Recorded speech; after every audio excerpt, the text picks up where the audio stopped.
शिक्षण उपसंचालक कार्यालय कोल्हापूर विभाग आणि अभ्यंकर कुलकर्णी कनिष्ठ महाविद्यालय रत्नागिरी यांच्या संयुक्त विद्यमानं आयोजित राष्ट्रीय सेवा योजना +2 स्तर नेतृत्व गुणविकास शिबिर रत्नागिरीमध्ये सुरू आहे। या शिबिरात तिसऱ्या दिवशी NSS स्वयंसेवकांना आपत्ती व्यवस्थापन करण्याचं ट्रेनिंग देण्यात आलं। यामध्ये जिल्हा आपत्ती व्यवस्थापन अधिकारी अजय सूर्यवंशी यांनी आपत्ती व्यवस्थापनाची यंत्रणा कशी कार्य करते याची उदाहरणं देऊन माहिती दिली।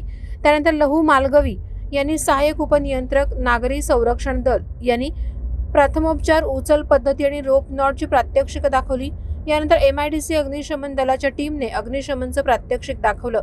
यामध्ये यशवंत नलावडे अग्निशमन अधिकारी, आनंद राऊत प्रमुख अग्निशमन विमोचक आणि अग्निशमन विमोचक किशोर जाधव, राजेंद्र रावराणे, राजेंद्र महाडिक यांनी प्रात्यक्षिकात सहभाग घेतला।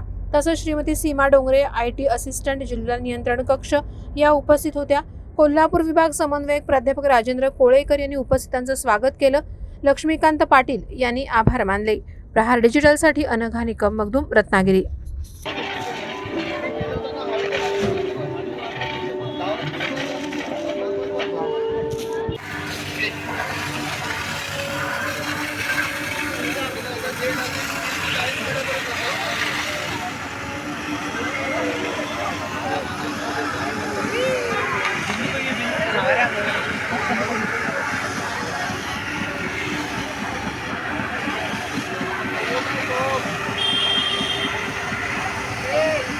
गाड़ी है ओए समोर बघ गाडी आहे।